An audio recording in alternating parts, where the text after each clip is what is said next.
ಪ್ರಿಯ ವೀಕ್ಷಕರೇ, ನಿಮಗೆಲ್ಲರಿಗೂ ನನ್ನ ನಮಸ್ಕಾರ ಮತ್ತು ಸಮೃದ್ಧಿ ಬ್ಲಾಗ್ಸ್ಗೆ ನಿಮಗೆಲ್ಲರಿಗೂ ಸ್ವಾಗತ.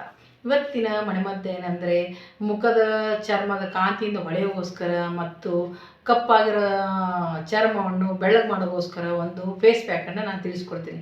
ಇದನ್ನು ನೀವು ಮನೆಯಲ್ಲಿ ವಾರದಲ್ಲಿ ಒಂದು 2 ಸರಿ ಆದರೂ ನೀವು ಅಪ್ಲೈ ಮಾಡಿಕೊಂಡು ಒಂದು 15 ನಿಮಿಷ ಆದರೂ ಬಿಡಬೇಕು. 15 ನಿಮಿಷ ಮಿನಿಮಮ್ ಬಿಡಬೇಕು, ಅದು ಫುಲ್ ಡ್ರೈ ಆಗೋರು.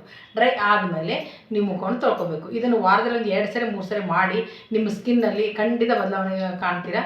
ಇದಕ್ಕೆ ಬೇಕಾಗಿರೋ ಪದಾರ್ಥ ಮತ್ತು ಮಾಡೋ ವಿಧಾನವನ್ನು ನಾನು ತಿಳಿಸ್ತೀನಿ. ಅದಕ್ಕಿಂತ ಮುಂಚೆ ಹೊಸಬರು ಯಾರಿದ್ದೀರಾ ನನ್ನ ಚಾನಲ್ ನೋಡ್ತಾ ಇದ್ದರೆ ದಯವಿಟ್ಟು ಸಬ್ಸ್ಕ್ರೈಬ್ ಮಾಡ್ಕೊಳ್ಳಿ ಮತ್ತು ಪಕ್ಕದಲ್ಲಿರೋ ಬೆಲ್ ಐಕಾನನ್ನು ಮರೆಯದೆ ಪ್ರೆಸ್ ಮಾಡಿ. ಆಮೇಲೆ ಇದೇ ಥರ ನೋಟಿಫಿಕೇಷನ್, ನನ್ನ ಹೊಸ ವಿಡಿಯೋಗಳು ನಿಮಗೆ ನೋಟಿಫಿಕೇಷನ್ ತಲುಪ್ತದೆ. ಆಮೇಲೆ ನೋಡದೇ ಇರೋ ವಿಡಿಯೋಗಳು ಸಹ ಕೆಳಗಡೆ ಲಿಂಕಲ್ಲಿ ನೀವು ಪ್ರೆಸ್ ಮಾಡಿದರೆ ಡಿಸ್ಕ್ರಿಪ್ಷನಲ್ಲಿ ಸಿಗುತ್ತೆ, ನೀವು ಅವನು ನೋಡಿ ತಿಳ್ಕೊಬೋದು.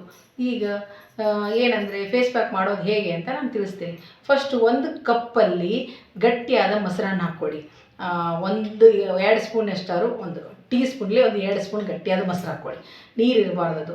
ಅದಕ್ಕೆ 1 ಟೀ ಸ್ಪೂನಷ್ಟು ಜೇನುತುಪ್ಪ, ಒಂದು ಅರ್ಧ ಟೀ ಸ್ಪೂನಷ್ಟು ಅರಿಶಿನ, ಇವು ಮೂರನ್ನು ನೀಟಾಗಿ ಕಲಿಸ್ಕೊಂಬಿಡಿ. ನೀಟಾಗಿ ಕಲಿಸಿ ಆದಮೇಲೆ ಇದನ್ನು ಫೇಸ್ ಪ್ಯಾಕ್ ಇರುತ್ತಲ್ಲ, ಕಲಿಸಿರ್ತಿರಲ್ಲ, ಇದನ್ನು ಮುಖಕ್ಕೆ ನೀಟಾಗಿ ಅಪ್ಲೈ ಮಾಡ್ಕೊಂಬಿಡಿ. ಅಪ್ಲೈ ಮಾಡ್ಕೊಂಬಿಟ್ಟು ಒಂದು 15 ನಿಮಿಷ ಆದರೂ ಮಿನಿಮಮ್ ಬಿಡಬೇಕು ನೀವು.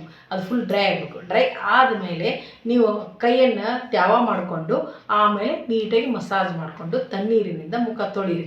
ಖಂಡಿತ ನಿಮಗೆ ಮುಖ ಕಪ್ಪಾಗಿದ್ದರೆ ಬೆಳಗಾಗ್ತದೆ. ಆಮೇಲೆ ಸ್ಕಿನ್ ಡ್ರೈ ಆಗಿರ್ತದಲ್ಲ, ಅಂಥವ್ರಿಗೆ ತುಂಬ ನೋಡೋಕೆ ಶೈನಿಂಗ್ ಗ್ಲೋಯಿಂಗ್ ಆಗ್ತದೆ. ಇದೇ ಥರ ಮತ್ತೆ ಮುಂದಿನ ವಿಡಿಯೋಗಳಲ್ಲಿ ನಾನು ತಿಳಿಸ್ತೀನಿ. ಈ ವಿಡಿಯೋದೊಂದಿಗೆ ಮುಕ್ತಾಯ ಮಾಡ್ತಾ ನಿಮಗೆಲ್ಲರಿಗೂ ನನ್ನ ಧನ್ಯವಾದಗಳು.